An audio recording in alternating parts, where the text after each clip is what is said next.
تو وہ DPO مجھے دیکھ کے کہنے لگا آپ کیسے آئے؟ انہوں نے پولیس کو کہا کہ ان کو باہر نکالیں. DSP صابر چٹھے کو یہ کہا کہ ان کو گاڑی میں بٹھاؤ اور اس کو جا کے تھانہ کینٹ میں بند کر دو. پھر میں وہاں آیا. اس کا کلپ میرا آج بھی موجود ہے. میری کوئی 14-15 ہزار لیڈ ہے. کینڈیڈیٹ اندر نہ ہو. فارم 47 جو جاری کیا گیا اس میں مجھے پیچھے کر دیا گیا.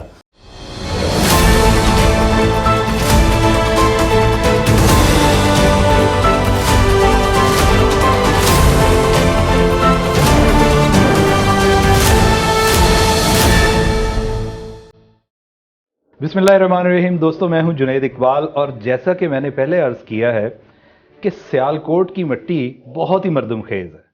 ایسے ایسے جناب لوگ پیدا کیے ہیں اس مٹی نے یہاں پہ, تو گویا بندوں پہ بڑا قرض ہے کہ اب حالیہ آپ دیکھ لیں کہ پولیٹیکل سٹالورٹس ہو جائیں, اور جناب یہ فیض صاحب بھی یہاں سے, Zaheer Abbas when it comes to cricket, اور سب سے بڑھ کر علامہ اقبال.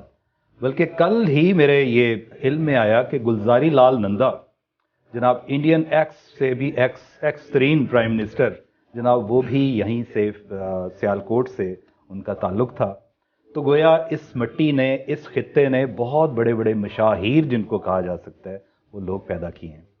تو جناب آج چونکہ ہم سیالکوٹ آئے ہوئے ہیں تو کچھ دوستوں سے ملاقات ہوئی.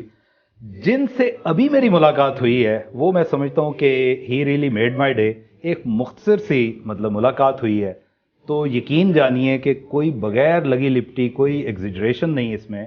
جب میں ان کی طرف دیکھتا ہوں مسکراتے ہوئے میری طرف دیکھتے ہیں تو ایسے لگتا ہے گویا یہ میں پہلی دفعہ نہیں آیا ہوں, پہلے بھی ان سے بڑی بارہا ملاقاتیں ہو چکی ہیں. تو یہ ہیں جناب حافظ حامد رضا صاحب, انتہائی خوبصورت شخصیت. آئیے ذرا آپ سے ملاقات کرواتے ہیں. السلام علیکم جناب. وعلیکم السلام ورحمۃ اللہ وبرکاتہ. کیسے مزاج ہیں جناب؟ ٹھیک ٹھاک؟ اللہ کا کرم ہے. اچھا ناظرین, ایک چیز یہاں پہ میں بتا دوں, یہاں پہ ماشاءاللہ دیکھیں نا, ایک پازیٹیوٹی کی اعلیٰ ترین مثال ہے کہ ہم جناب, یہ تو ابھی بھی پازیٹیو نظر آئے ہیں مجھے کہ 8 فروری کی شب سونے سے پہلے ہم ان کو بھی اور بہت سارے دوستوں کو باقاعدہ جتوا کے سوئے ہیں. صبح اٹھے ہیں جناب تو ہمارا ناشتہ خراب ہوا ہے, باقاعدہ خراب ہوا ہے. ایسے ایسے برج جناب الٹے نہیں ہیں, الٹا دیے گئے ہیں. میں بطور ایک نام نہاد صحافی یہ اتنا بڑا بیان داغ دیا ہے کہ جناب برج الٹا دیے گئے ہیں. اپیرنٹلی نظر ایسے ہی آیا.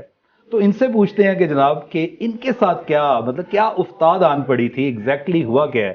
جی جناب حافظ صاحب کیا بتاتے ہیں آپ؟ پہلے تو میں آپ کی اس بات کا جواب دیتا ہوں کہ آپ چہرے پہ مسکراہٹ دیکھ رہے ہیں, گھبراہٹ نہیں دیکھ رہے. جی ماشاءاللہ. میرا ایک دینی گہرانی سے تعلق ہے, اور یقیناً آزمائشیں, امتحان جو ہے انسان کے اوپر آتے ہیں, اور اللہ بھی فرماتا ہے وَلَنَبْلُوَنَّكُمْ بِشَيْءٍ مِّنَ الْخَوْفِ وَالْجُوعِ وَنَقْصٍ مِّنَ الْأَمْوَالِ وَالْأَنفُسِ وَالثَّمَرَاتِ, کہ ہم ضرور تمہیں آزمائیں گے, تمہارا امتحان لیں گے, کبھی خوف کے ذریعے, کبھی بھوک اور پیاس کے ذریعے, کبھی جان اور معالوں کی کمی کے ذریعے, کبھی پھلوں کی کمی کے ذریعے.